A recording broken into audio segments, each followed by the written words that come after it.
All right, looks like we are live streaming on YouTube and on Riverside, which is a little more complex than it ought to be. How you doing, folks? Chuck Holton here, and I am coming to you from Panama.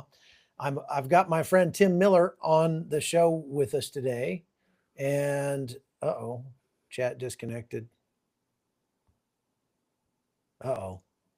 Could be because you have I me. had it all. No, I had it all set up, and now it's not. Hang on a sec. Let me just look. I'm going to reset this. It says we got an excellent connection. And we're on. Okay. All right. I see we're live. I'm not sure what it did to the chat there, but it looks like everybody's in. So thank you for joining us. I've got Tim Miller with me, and I'm coming to you from my studio in Panama, and Tim's in Florida. And we're here to talk about some of the rumors that are floating around concerning this government document 5410. Is that right? No, 5420. 5420.01. That's right. And it's extra confusing because in true government fashion, there was already a military manual or government manual titled 5420.01, and they just created a military directive separate from the manual that is kind of on the same topic, but really doesn't have anything to do with the manual itself, that is also named 5420.01, just to make it extra confusing, because the government has they have a team of people, see, and their job is to sit around and say, all right, how do we make things stupider? And they're really good at doing that. And so they must have gotten a hold of these manuals, or the manual and the directive, and made sure that they were both named exactly the same thing, just to make them a little more confusing. Right, Tim? Hey, wait, I resemble that remark. Yeah, well, Tim worked for the government for a long time, so he understands how stupid things can actually get in the government. That's right. And you're now retired. And tell people real quick what you're doing now, just to give them some context. Yeah, Chuck. So, we run a security consulting and training company with Lionart. Wow, if there ever was a time that people need to think about their security, it's now. We kind of do everything. We train houses of worship. Primarily, we train corporations and nonprofits. We're doing a bunch of different things. Unfortunately, now threat management is kind of one of those things. So it's a good season to be in security. Yeah, that's right. Days. I'm sad to report that. Okay, so yesterday I was doing a live about this topic with 5420.01, because a lot of my viewers have been sending it to me and saying, what's up with this? I was looking at an older version of it, and it's only 7 pages long. I'm looking through it. I'm like, okay, I mean, it looks like a standard government legal speak, some pipe cleaner neck Zoomy up at the Air Force or someplace put this thing together. And I'm like, well, I don't see what the big deal is. As it turns out, the new 5420.01 that was just released is 22 pages, not 7 pages, and it has some pretty significant changes in it. So, Tim, why don't you tell us about what those changes are? Yeah, well, thanks for having me, Chuck. And, I love our country like you do. And I love the fact that the founding fathers recognized that we, the people, must always keep our eye on a government that will go tyrannical if you don't hold them accountable. And one of the things, as you know, I worked in counterintelligence as a Marine, also with the Secret Service, dealt with intelligence. And intelligence is a very, very critical thing to the national security of the United States. But it's also exceptionally important for Americans to be protected against any kind of intrusion into our private information. And as you know, I've had growing concerns, having worked in the community for things that we're seeing. We're seeing the FISA warrant violations, where, through a separate court, 200,000 Americans had their information viewed by the government without proper authorization. And just to remind your folks, proper authorization under our Constitution is a Fourth Amendment protection, which is a search warrant, or in certain cases for national security now, a FISA court authorization. And there's always been that wall of separation. As a matter of fact, President Reagan signed into law Executive Order 12333, which basically says, hey, U.S. national intelligence resources will never be used to spy on the American people. Unfortunately, 9/11 showed us that, the agency wasn't talking to the FBI, that there needed to be more freer sharing of information. Thus, with the Department of Homeland Security, in concert, they formed the National Counterterrorism Center, and information regarding terrorism, even if it crossed the bridge with U.S. involvement, was permitted. But DIA, the Defense Intelligence Agency, although they collect critical information of protecting our nation, they've typically been kind of out, not really included. Their information is included as needed, but again, the focus has always been protecting U.S. citizens from government intrusion. And I worked at DIA for a number of years, great organization, lots of patriots. But when this latest version came out of 5420, I noticed, as did many, that there was language in there that basically, in essence, said, hey, we're trying to protect the American people, all your constitutional rights, but you can, if lives are at risk, begin working much more freer and clearer in sharing intelligence information regarding citizens. And so as I viewed that, I looked at it and said, whoa, wait a minute, that's concerning. Because remember, the constitutional protections that we have are enforced through the court systems, through search warrants or FISA permissions to do that. And so that's why when I reconnected with you, I wanted to just, let everybody know we need to watch this carefully, because especially just prior to the election, and by the way, you did a fantastic job with the book on warning folks.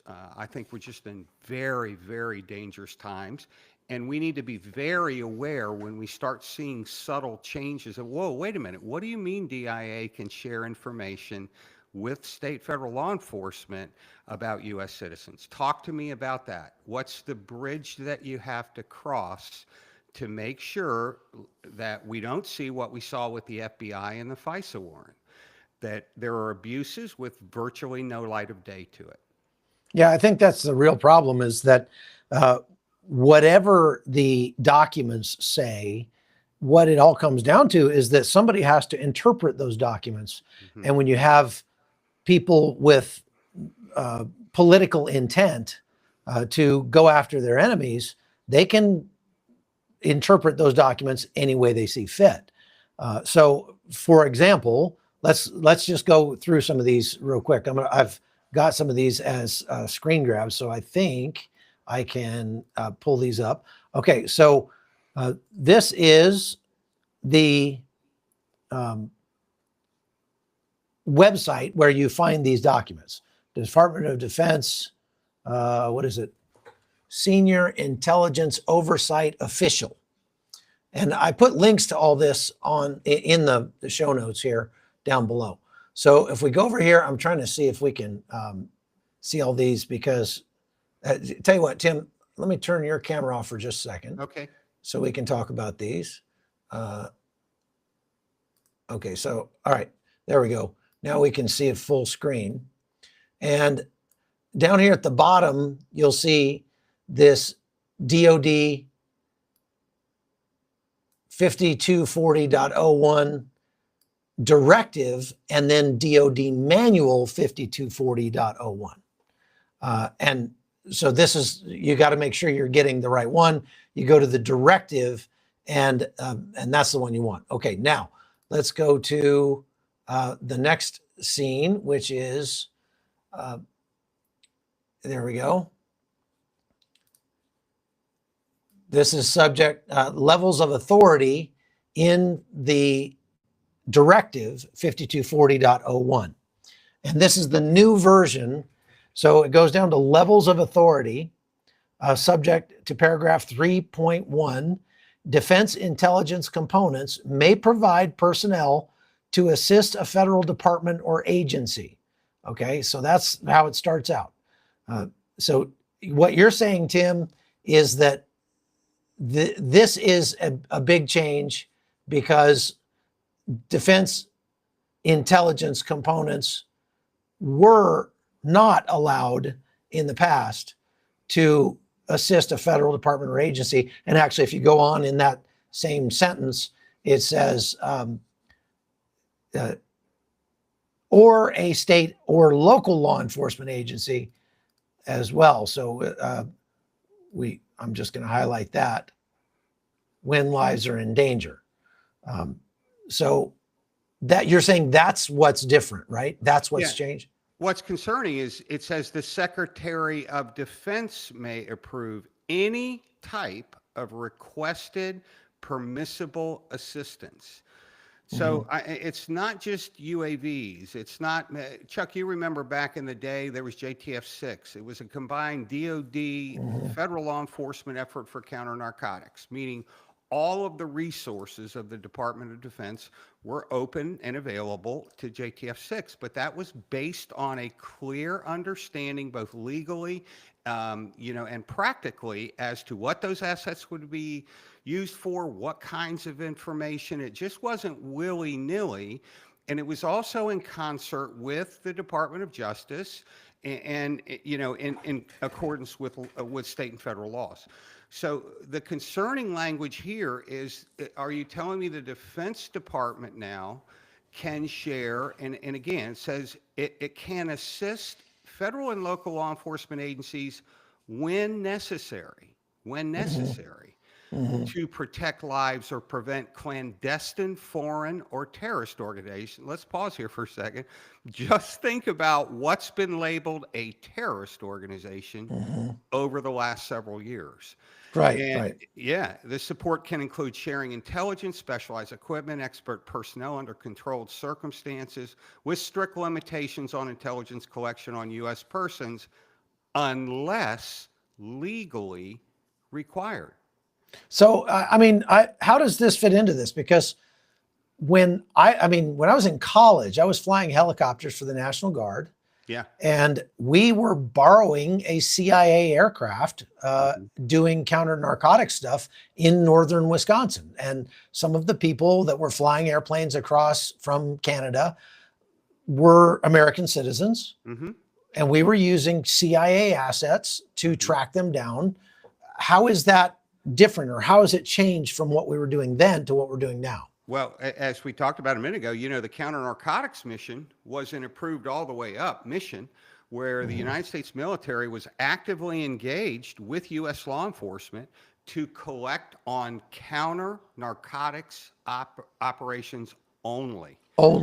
There was never authorization for the Department of Defense or the CIA or anyone else to actively collect against U.S. persons without a Fourth Amendment search warrant or a FISA warrant, which enabled U.S. intelligence collection efforts to be utilized against American citizens. Now, when you begin to see the loosening of those restrictions, and again, think about just who has been designated domestic terrorists within the last several years. Think about who could be at the behest of a government official with a particular party that, doesn't necessarily want, that entity to be successful. So my concern is that Americans need to be very alert and aware when you begin to see expanding language, because when you see language like, violence, confronting violence or whatever the term was, that could be anything, anywhere, at any time. And so as we see this kind of language, the American people need to say, whoa, wait a minute, we need to get a hold of our elected officials and say, what's going on here? What does this legislation actually mean applied? Is there any kind of judicial review? Remember, the courts are the last stop to protect your constitutional rights if the leadership is not enforcing them for whatever reason.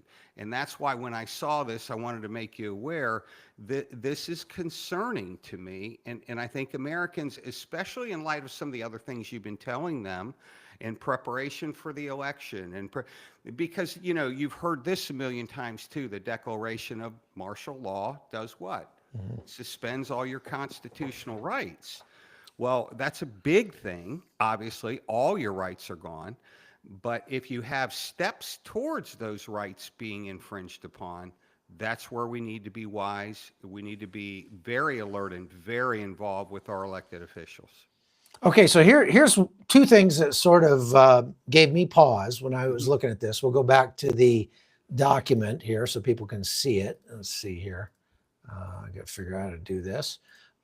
Okay, so here's the document, and I'm going to turn you off again for a second so we can see that full screen. And we're looking here at the document that says in section C here, assistance in responding with assets with potential for lethality. Now, that's a strange way to put that. Why not just say lethal assets? Or, you know, it's assets with potential for lethality.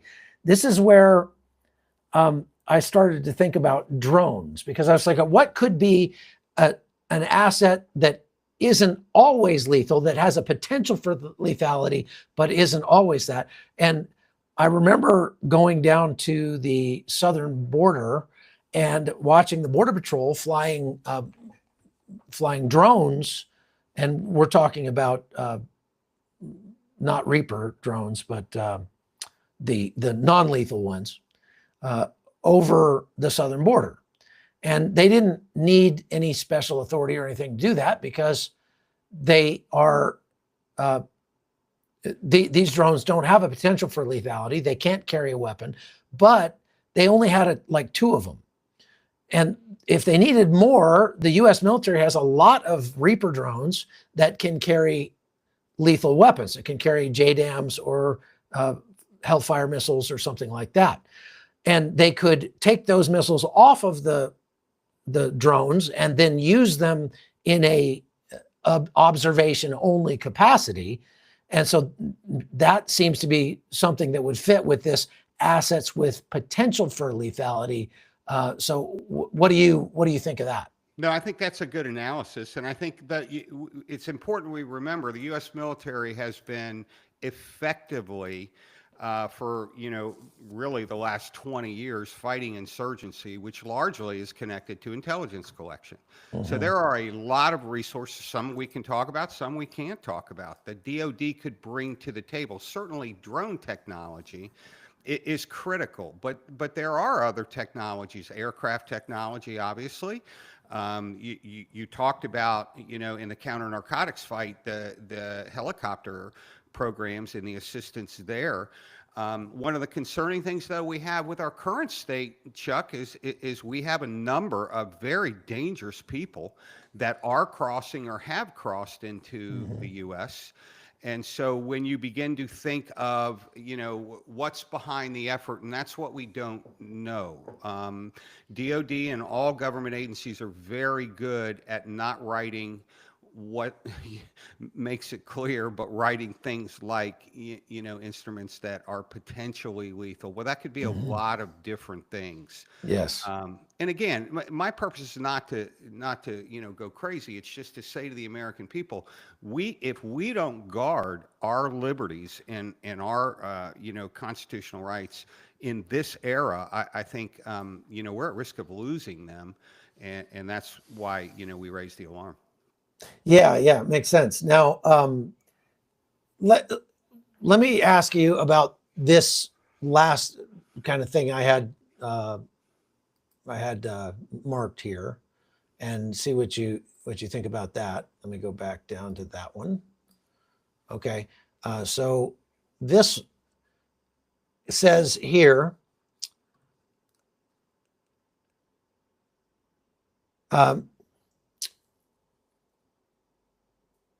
such use of force must be in accordance with the DOD Directive 5210.56, potentially as further restricted based on the specifics of the requested support.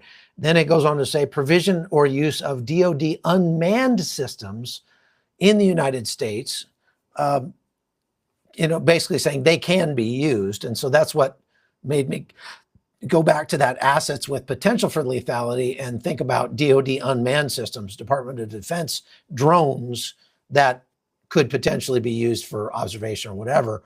But such use of force must be in accordance with Department of Defense Directive 5210.56. Okay, now I want to go to that directive, and I went and looked that one up. Let's go look here.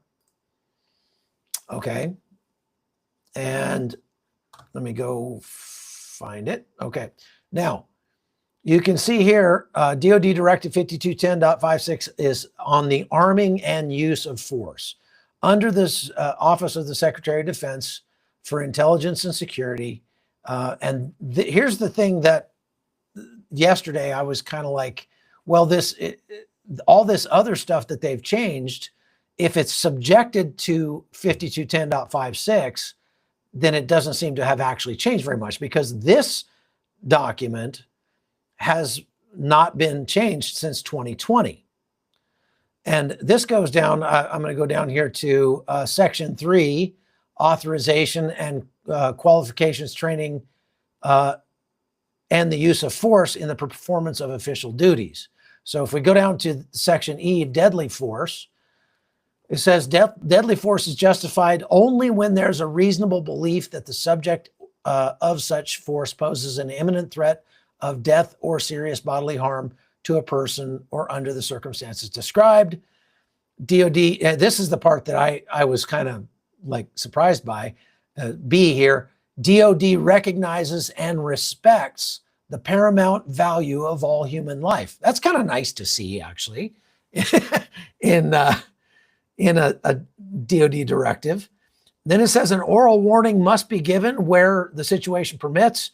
Deadly force may only be used when reasonable, including but not limited to under the following circumstances. And here is where it gets scary.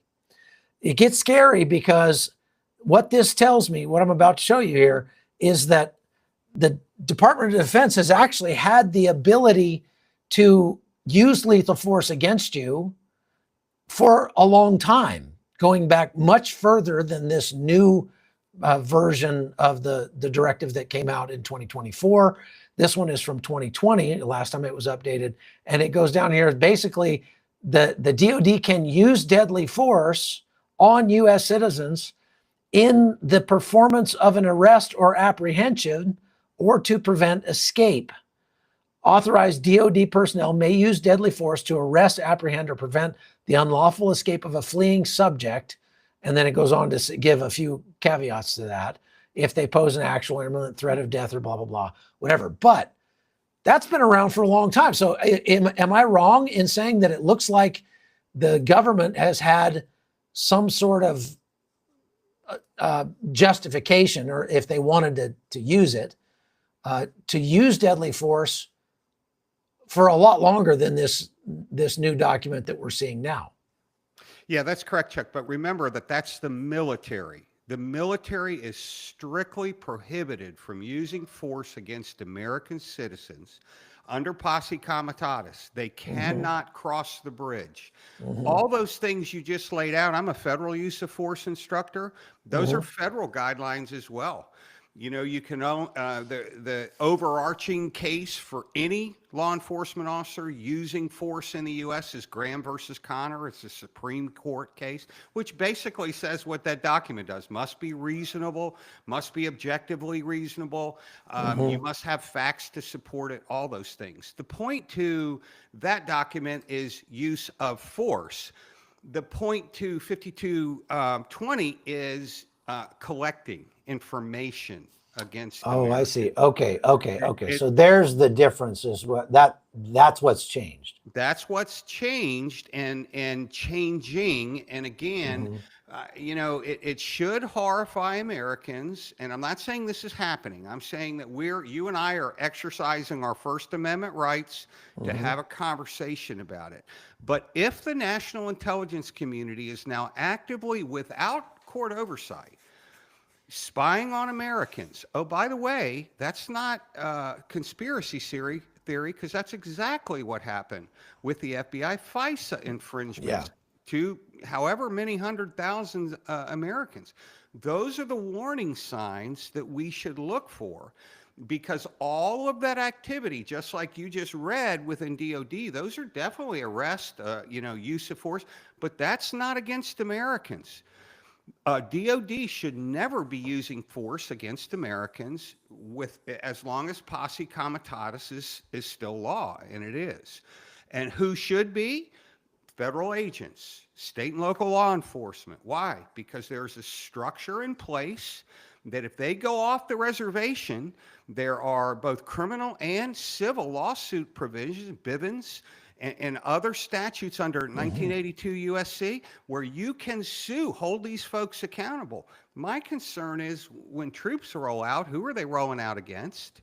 Why are they rolling out against them? Who designated them? Because quite frankly, I'm not necessarily sure that I would trust any secretary, any cabinet secretary, to make those decisions. I would trust a court, but not necessarily a cabinet secretary. So I think these are legitimate questions Yeah. that every American should be asking. So posse comitatus can only be uh, made exception to by Congress itself, right? I mean, they're the only ones that can actually do that, right? That's correct. I think the president can for a limited period, but even that's under martial law, you know, where you suspend posse comitatus. But the military specifically being used to arrest U.S. citizens, absent, you know, some kind of war. And again, then we're in no man's land again. This Right. country, you know, it is interesting that martial law was suspended during the Civil War. Or was exercised, and all Americans' rights for a period of years Yeah. were not enforced. Right. Yeah. As a matter of fact, I was just reading the history of the mine wars in West Virginia Hmm. back in the early 20th century, and there was a lot of um, infringement on people's not Hmm. just constitutional rights but natural human rights Right. in that, and a lot of the labor laws that we have today are a direct result of those infringements and trying to fix that.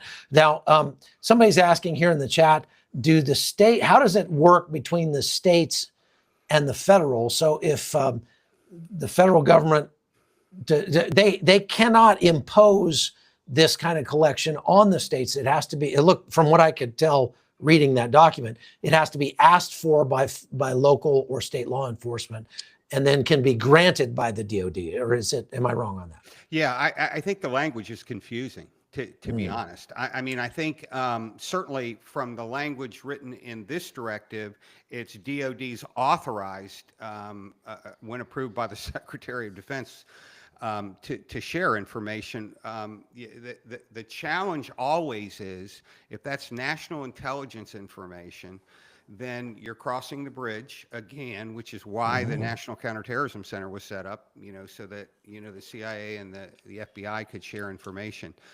So to the point, if any state official feels like those rights are being infringed upon, then an example being hot topic, Second Amendment. You've had many in sheriff's associations across the country come out and say, hey, if there's federal law banning Second Amendment provisions, we're going to support and defend the Constitution and not necessarily take those actions. We refuse to do it.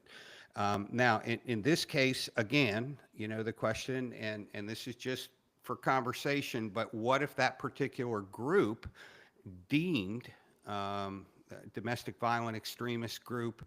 I mean, I'm not saying anything your audience hasn't heard, you know, arrest warrants against Catholic priests and those kinds of things. Those are the warning signs that Yeah. all of us should go, we've got to be careful. How do we do that? We contact our elected officials, we exercise our votes, and we make sure that we stand strong for the principles of the Constitution. And I think that's the rub with me when I begin to see, well, if there's violence, we can do this. If we designate a group, and that's all fine as long as there's judicial review and true accountability in the process. So do you feel like the U.S. government is preparing for election-related unrest across the country? And if so, what kind of preparations would they be making? Well, I think certainly it would be reasonable, that they are, given just the polarity, within the U.S. That's not a dark, seedy, they're coming after us thing. I do know that they're preparing, for potential unrest because of the perception that either way this thing goes, it could cause violence. We certainly saw it in 2020. And so I think we're gonna see more of federal government coordination, which I'm not sure is a bad thing. It's when you begin to see things that you go, whoa, wait a minute, we've never done that before. We've never had DIA in the mix to push information to, state and local partners, and you hope that there would be accountability and integrity. But again, we the people ensure that happens.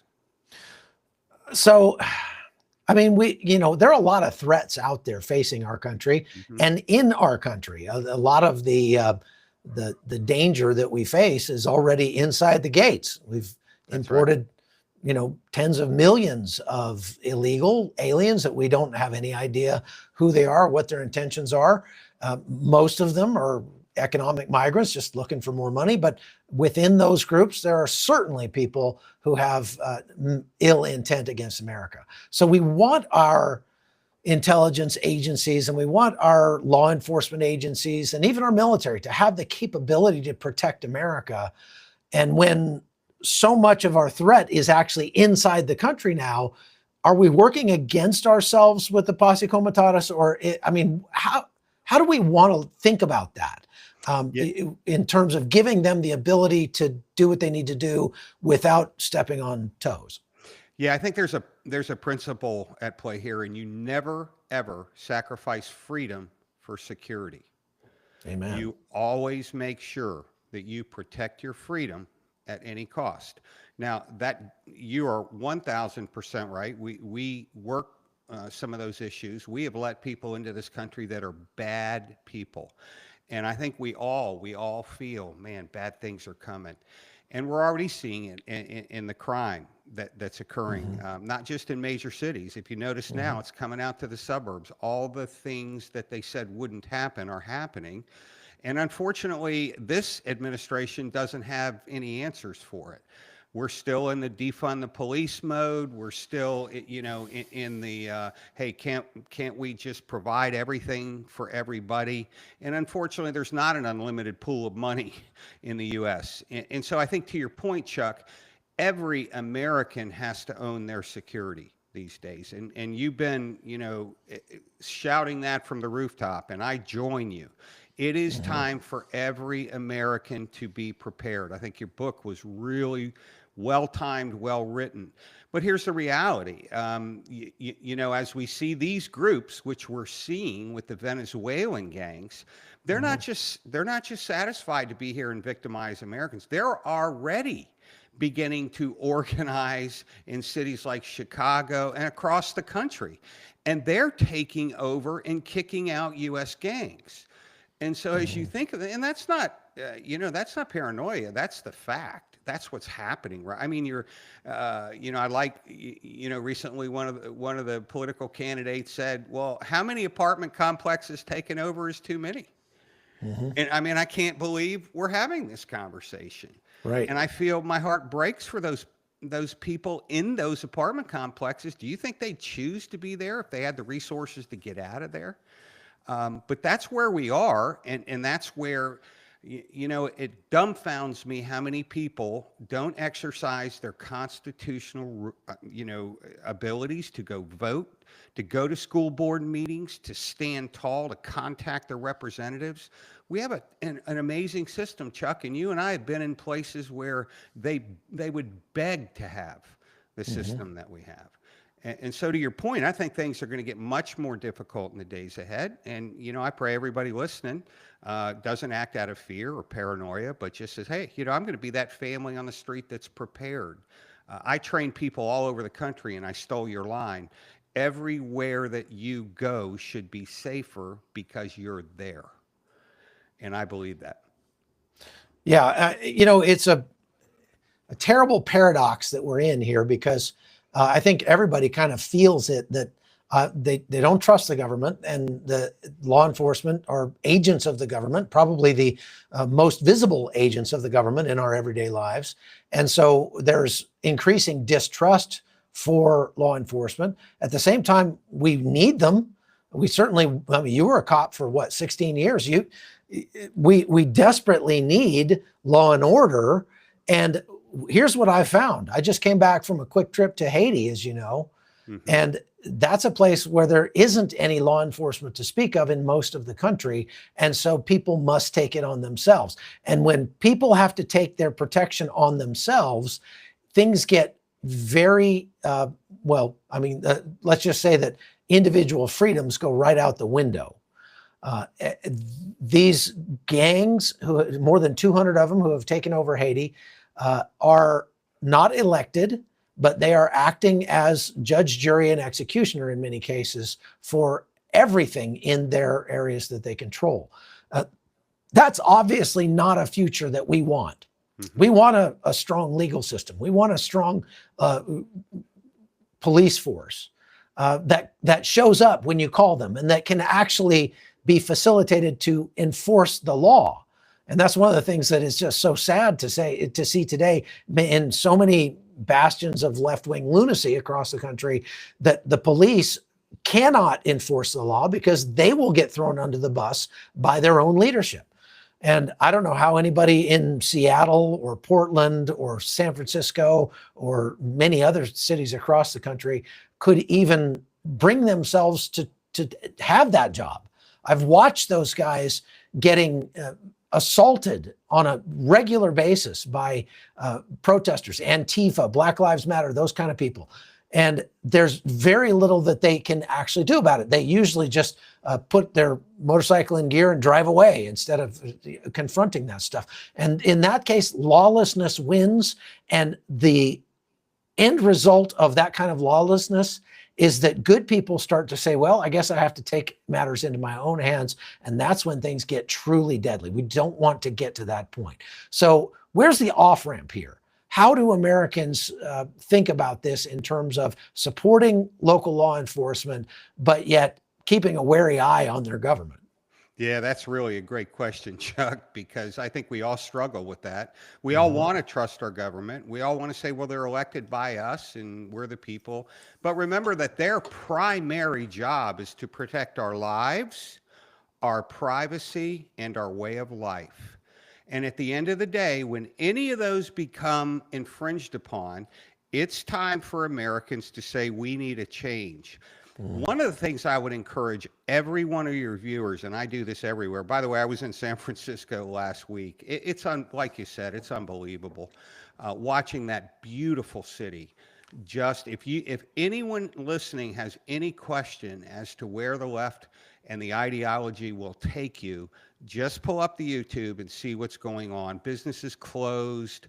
My heart broke for the people that are walking down the street like zombies with open sores. And I mean, it is unbelievable that anyone could say, oh, we're taking care of them.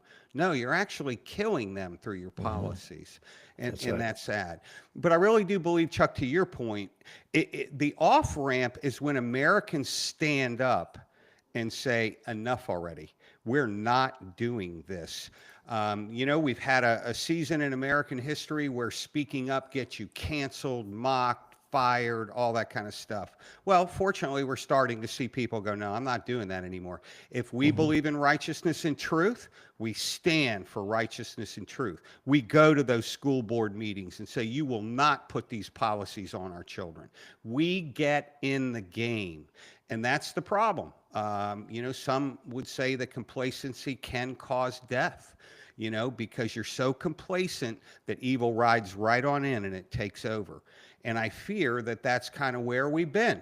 And now it's time to wake up and say, nope, you know, I'm gonna stand for what I believe in. I'm gonna exercise my constitutional rights to speak freely, to protect myself. You know, unfortunately now we're seeing a lot of folks that are hesitant to talk to the police. That's really sad. And let me just say this to your audience. Like you said, you know, I was a police officer, I was a federal agent, Secret Service agent, and I want to be clear. They're all being painted by the same brush, but that's just not true. The majority of law enforcement officers in this country go into the profession because they believe in something bigger than themselves and protecting others, keeping others safe. Now, with that said, when you go up the leadership ranks and you start seeing some of the things that are being done in some of these organizations, then you should be concerned. You should be wary. But don't ever forget the importance of going up to that cop on the street. He's just doing, or she's just doing their job. They're not thinking about all this stuff and just smiling and saying, thank you. Thank you for what you do every day. Because I'll guarantee you they're tired of being called thugs and Nazis and all this kind of stuff. And unfortunately, many of them are leaving the profession. And folks, listen clear. You don't want the good ones leaving the profession because they're not feeling supported by you and I. No question about that. One guy here has a question. How does all this stuff affect or restrict the local law enforcement efforts to collect information? Yeah, that's a great question. Local law enforcement connects or collects information at a tactical level. They are plugged in normally to DHS has some information sharing entities. The FBI runs what's called joint terrorism task forces all over the country where local law enforcement's participating. But largely, you know, law enforcement efforts are street level. They're collecting information on crimes and, you know, it's interesting though, their value can't be understated because those folks making that one traffic stop has blown open some of the most major cases in the world that we've worked, you know. So their information sharing can largely be uphill to, you know, the state and local and the feds. But they play such a critical role, which to your point, Chuck, we don't want those guys parked at the filling, you know, at the gas station saying, hey, I'm not going out here and doing my job because I'm not getting sued. I'm not losing my house. I'm not doing all that stuff. And that's where, hey, folks, if we don't support them, that's what's going to happen. Almost every police officer I know is discouraged by how they're being portrayed in the media. No question. No question. Folks, go to Tim Miller's YouTube channel. It's in the chat right there. It's Lionart Skills. And Tim does amazing videos where he breaks down actual violent events that have been caught on camera and shows you how to not be that person. Shows you how not to be victimized, how to protect your family, how to secure your home. And they're very, very good videos. I highly recommend you go check those out. It's at Lionart Skills on YouTube. So I just put the link in the chat box there. So you can go there and check that out. We've got 1,500 people online. And so please go hit that like button. Hitting those likes tells YouTube that there are a lot of people who want to see this content, and they'll show it to people that haven't seen it before. So that is one cheap, easy way you can help us grow the channel, and I appreciate that very much. Also, Tim and I have been talking about my new book, which is called Death of Civilization. And it's only out as a pre-order right now. I mean, you can read it as a digital download, but you can't get the hard copy of it yet. We're working on that. But I wanted to get something out to you that you could use before the election. So we released it at chuckholton.com. You can go over there and download it. You have to be a supporter of the channel over there on chuckholton.com in order to get it. It's $7 a month to be a supporter of the channel, and you get lots of other things as well, like the other book, which Tim actually wrote the foreword to, which is called The Grace Project. It's about how to help your church form a crisis preparedness team in these uncertain times. And Tim did a great job with the foreword on that, and has been instrumental in helping hundreds of churches across the country become safer by going and training their church security teams. And so Tim and his team have been doing that for years.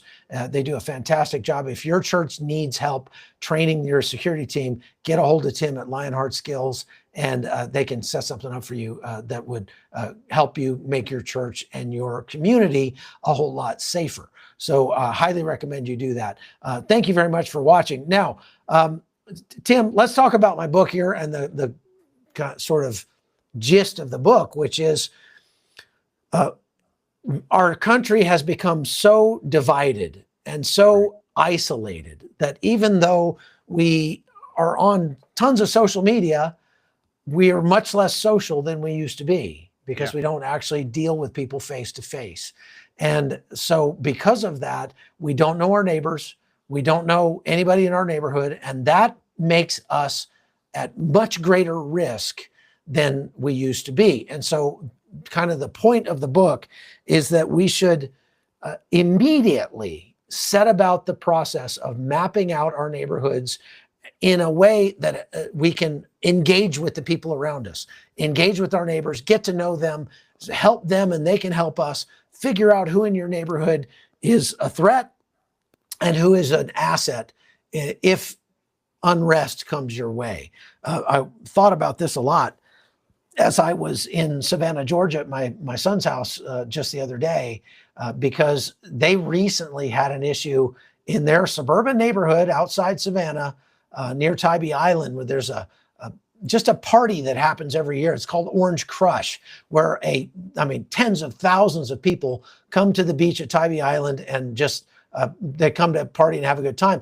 But it has gotten, for the last 2 years running, completely out of control, where people were rampaging through neighborhoods, smashing car windows, assaulting people, just trashing the place. And they couldn't get enough police on Tybee Island, as at one point they had to completely shut down all entry to Tybee Island because it was just out of control. And it got me thinking, what do you do if that kind of unrest comes to your neighborhood?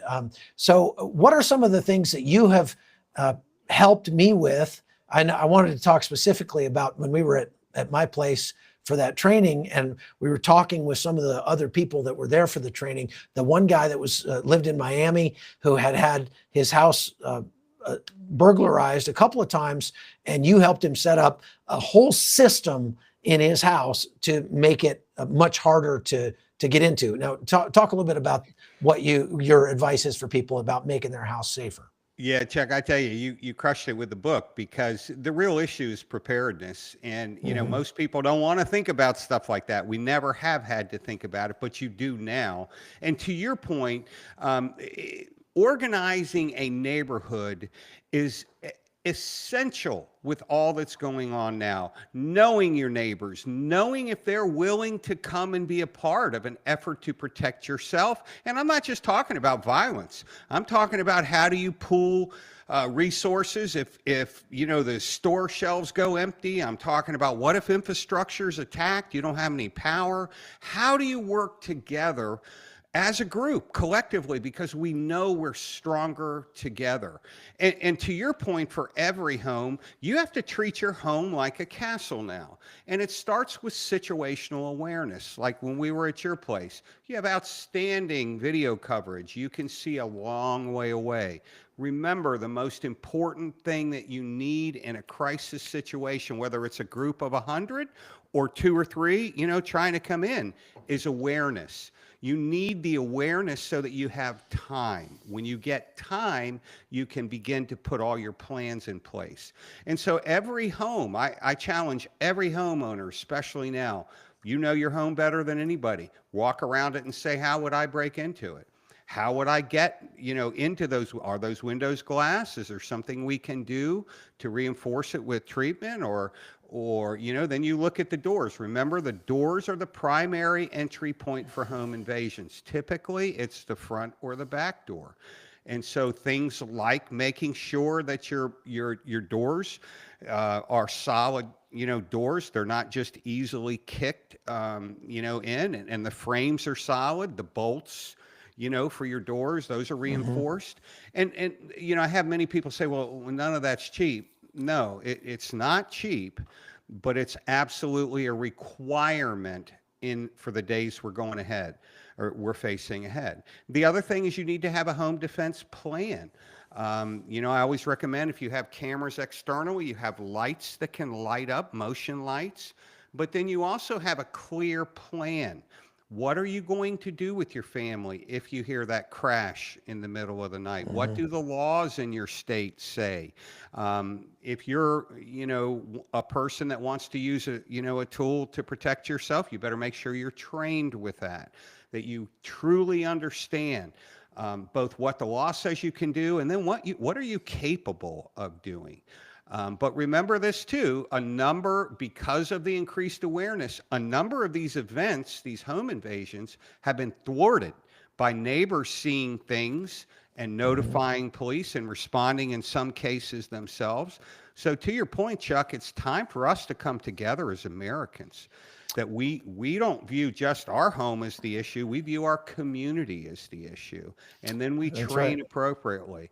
I think, and it'll be too late to get to know your neighbors when the mob is coming down the street. That's right. You need to get to know them now. And I wonder how many of you, just going to ask a quick poll here, just yes or no question on the chat. How many of you know the phone numbers of the neighbors on either side of your house? How many of you have the phone numbers of the neighbors on either side of your house? Just say yes or no, because I'm just interested to know. And I'll say, Tim, after having that conversation with you at that training we were attending, I came home and added so many lights to the outside of my house, and I put them all connected to one switch right next to my bed, that I can get up now and punch that switch and it looks like Las Vegas outside my house. And you know what? Anybody who might be thinking about breaking in to our place is going to get lit up like the 4th of July out there. So let's see here. I see no's, yeses. Interesting. Now, here's the second part of that question, and that is, how many of your neighbors have the phone number of your next of kin or most important person that doesn't live with you? So if something happened to your house and you weren't there and they couldn't get a hold of you, do your neighbors have a phone number for somebody that is close to you so that they could contact them and say, hey, call your mom and tell her your house is on fire or something like that? Have you thought about that? Because that's something that we face here in Panama quite a bit with the retirees that live around here. Is one of them will fall and hit his head, be in the hospital, and we have no idea who to call to let their family know back in the States that their loved one here is in trouble. So that's something that you should definitely think about if you don't have. I'm just interested to see that here. Very important things to do. And it's cheap. It's easy. It's just something that most people just don't think about until it's too late. And so that's one thing that I highly recommend. What are just your top three, Tim? Top three things to make sure that you and your family can be safe if in the event of election or non-election related unrest in the days ahead. Yeah, so I think you touch on this in your book, but clearly number one is food. You don't get to live long if you don't have food supplies, and it's very possible we could see infrastructure, transportation infrastructure is targeted. Obviously, clean water is the second thing, and I know I'm, it's like duh, but yeah, this is Captain Obvious stuff for sure. Yeah, but if you don't have those things thought out ahead of time, good luck with going to your local grocery store and trying to wait in line to get stuff. But then that whole home security, but also personal security plan. Mhm. That kind of has a lot of subcategories that really matter. But, you know, I often get folks say, hey, I'm old. I'm 80 years old. Here's what I say. Every single person with a plan can make a huge difference, especially if you're coordinated with others. And so whoever you are, what is your home security plan? What is your community security plan? How will you work together? And the other thing, Chuck, you know, that's really huge right now, there's so much information out here on prepping long term. You know, do you live in an area where you can grow some food? You can have some chickens. You can do these things. And, you know, it wasn't too long ago that people would say, you're just crazy preppers if you thought like that. Not so much anymore. I think all of us Yeah. are realizing, you know, times are changing. And so primarily, you know, food, water, and the ability to protect those things, you Mhm. know, you got to have shelter. But, you know, to your point, Chuck, now is the time. That's right. Now is the time to prepare. You know, I've had a lot of people contact me as we put out the book and everything, talking about, look, I'm a senior citizen. Living on Social Security. I don't have a lot of money, and I don't live in a great neighborhood. And so, how do I protect myself? What do I do? And they, this is this is the thing you want to avoid, just saying, well, you're going to be the first one to die, and just go, no, actually, if we are uh, going about this correctly, like I'm talking about in the book, and we are making those connections with our neighbors, you actually do have something to offer. You have a wealth of experience that comes from years, and what you can do is try to ask yourself, what kinds of things could I add to my preps to make myself more valuable to the people in my neighborhood, so that I'm not looked at as a liability, but I can become an asset. So, you know, my mother, for example, she wasn't a ninja. She wasn't gonna, she wasn't great with firearms or anything like that, but she stocked up on toilet paper. She stocked up on food. She stocked up on water. She had camping gear that she didn't ever go camping. My mom wasn't a camper, but she had all of that stuff put up in her garage, so that in the event that there's a loss of civility or a breakdown in the logistical supply train or something like that, she could have something with which to be an asset to her community. And I think all of us can do better at that, even if we have very limited resources. Hey, So Chuck, on that note, go can ahead. I add one more thing to that? Mhm. They can be literally the centerpiece of that community organization, because they can send out emails.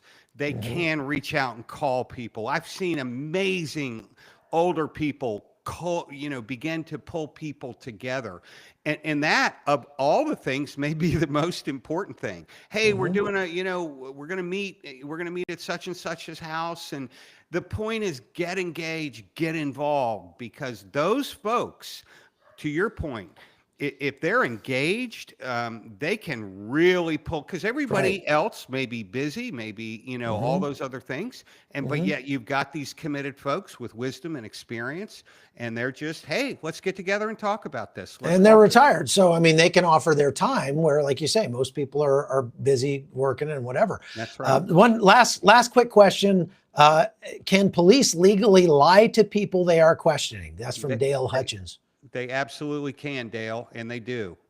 It is a standard practice in law enforcement for investigations, that they can make statements that are just not true.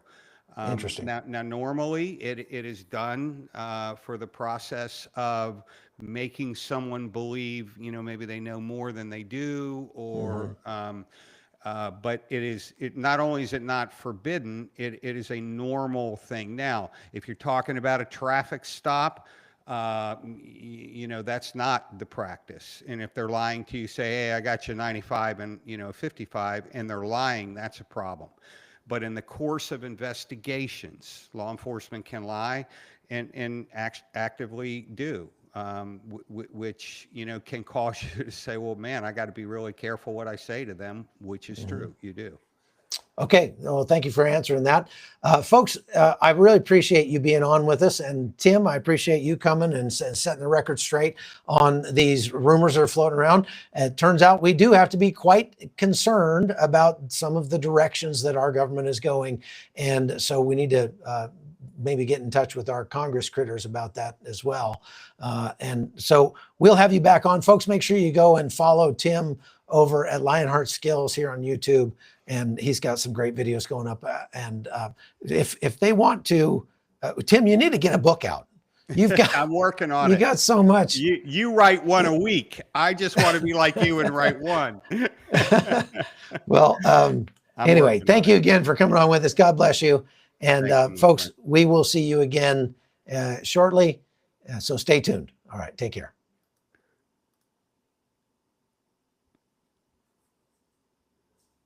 All right. Great job, Chuck.